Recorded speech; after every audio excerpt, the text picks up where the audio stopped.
আত্রাই নদীর তীরে খুব সুন্দর একটা ছোট্ট রেস্টুরেন্ট হয়েছে। তো এটা প্রথমেই ছিল ধাবা স্টাইলে, তারপর কিন্তু এটা আস্তে আস্তে বড়সড় করে গড়ে তোলা হয়েছে, কারণ প্রচুর জনপ্রিয়তা পেয়েছিল। তো লোকেশনটা হচ্ছে খানসামায়। তো খানসামা ব্রিজের সাথেই হচ্ছে এই রেস্টুরেন্টটা। আসসালামু আলাইকুম এভরিওয়ান, কেমন আছেন সবাই? আমার নতুন ভিডিওতে সবাইকে স্বাগতম।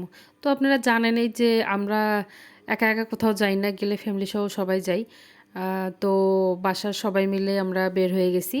তো যেতে যেতে কিন্তু আমাদের অনেক লেট হয়ে গেছিলো, প্রায় 7টার দিক বাসা থেকে বের হয়েছি। যেতে প্রায় 45 থেকে 50 মিনিটের মতো লাগে। তো যাই হোক, এই যে আমি ব্রিজটা কিন্তু পার হচ্ছি। তো কথা বলতে বলতে যেহেতু ব্রিজে চলে আসছি, ব্রিজের কথাটাই আগে বলে নিই। এই হচ্ছে ব্রিজ। এই ব্রিজ পার হতে অনেক সময় লেগেছে। আমি কিন্তু অর্ধেক ব্রিজটা নিয়েছি, প্রায় 24 সেকেন্ডের মতো। তো আসলে তাহলে পুরো ব্রিজটা 1 মিনিটের মতো হবে মোটর সাইকেলে। তাহলে বুঝেন কত বড় ব্রিজ। তারপর আমি পার হয়ে চলে আসলাম। তারপর আমি এই যে হোটেলের সামনের যে ব্যানারটা, আসলে এটার ভিডিও যখন আমি করেছিলাম আসলে ঠিক রকম আলো ছিল না। তো এটার নাম হচ্ছে মা বাবার দোয়া হোটেল রেস্তোরাঁ অ্যান্ড খানা খাজানা। তারপর এই যে সামনে যে গরুটা বাঁধা আছে, এই গরুটায় পরের দিন জবাই হবে। প্রতিদিন একটা করে গরু এখানে জবাই করা হয়। আর একটা গরুই কিন্তু এখানে শেষ হয়ে যায়, কারণ প্রচুর ভিড়, প্রচুর ভিড়। আপনারা দেখেন সামনে অনেকগুলো কিন্তু গাড়ি, এই সব গাড়ি আসছে এখানে খাওয়ার জন্য। গাড়িতে করে লোক আসছে, আসলে গাড়ি আসে নাই। তো যাই হোক, আমরা ভিতরে গেলাম। ভিতরে গিয়ে আমি দেখতেছিলাম, আমার মেয়ে তো অনেক খুশি, সে অনেক এক্সাইটেড। ওর বাবার হাত ছেড়ে দিয়ে মানে ও নাচানাচি করতেছে। তারপর আমি গেলাম তরকারিগুলো ভিডিও করে নেওয়ার জন্য। ওগুলো হচ্ছে খড়ির চুলায় রান্না করা হয়েছে, বাট এখানে এসে গ্যাসের চুলা বসিয়ে রাখা হয়েছে, যেহেতু সবাই যাচ্ছে। গ্যাসের চুলা অন করে রাখা হয়েছে যে গরম থাকার জন্য।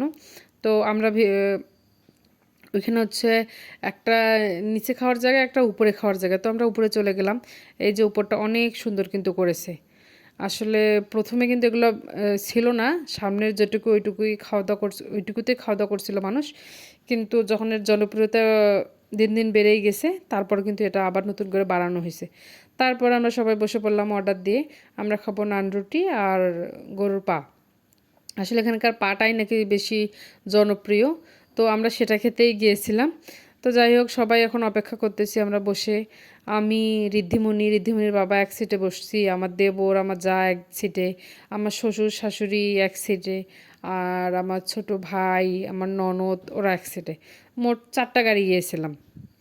বাসা থেকে আমরা 4টা গাড়ি গিয়েছিলাম একসাথে। তো যে আমার হচ্ছে শাশুড়ি মা, ওনাকে অনেক মিষ্টি লাগছিল কিন্তু দেখতে। তারপর খানাপিনা চলে এসেছে। তো আসলে 100 টাকা করে প্লেট, যতগুলো করে দিছে, আসলেই কিন্তু অনেক ভালোই দিয়েছে। আর অনেক মজা হয়েছিল খেতে, যার জন্যই হয়তো এত জনপ্রিয়তা এটা পেয়েছে। তো এর আগে কিন্তু আমার শ্বশুরমশাই ওখানে গিয়েছিল, আমার দেবর, ওরা খেয়েছে, আমরা শুধু বাড়ির সবাই খাইনি। তখন ওরা খেয়ে আমাদের জন্য বাসায় পার্সেল করে নিয়ে আসছিল। খেয়ে কিন্তু খুবই ভালো লেগেছে। তো এই যে যাবো যাবো করে আর যাওয়া হয়নি। এপাশে ঋদ্ধিমণির বাবাও ছুটিতে আসে না। তো ঋদ্ধিমণির বাবা এবার ছুটিতে আসছে। এই ভেবে ভাবলাম যে যেহেতু ফ্যামিলির সবাই একসাথে আছি, তো গিয়ে খেয়ে আসি। তো আমার ঋদ্ধিমণির বাবা আবার এক্সট্রা করে এই পায়ের নলিগুলো আনিয়ে নিল। তো যাই হোক, খাওয়া দাওয়া শেষ করেই চলেই যাব। আসলে এখানকার ভিউটাও কিন্তু অনেক সুন্দর করছে। এটা কিন্তু আস্তে আস্তে করছে, প্রথমে কিন্তু এত কিছু ছিল না। যতদিন এটা মানে যত দিন দিন এটা জনপ্রিয়তা পেয়েছে, তত সুন্দর করে এটা তৈরি করছে। তো যাই হোক, তারপর একটা ছোট্ট হোটেলে চা খেলাম আমরা, সবাই খেলো মালাই চা, আমি কিন্তু খেয়েছি র চা। তো আপনাদের সঙ্গে কথা বলতে বলতে আসার সময় হয়ে গেল। তো সবাইকে টাটা, বাই বাই, আল্লাহ হাফেজ। আজকে এ পর্যন্তই। সবাই ভালো থাকবেন, সুস্থ থাকবেন, আর আমার পাশে থাকবেন।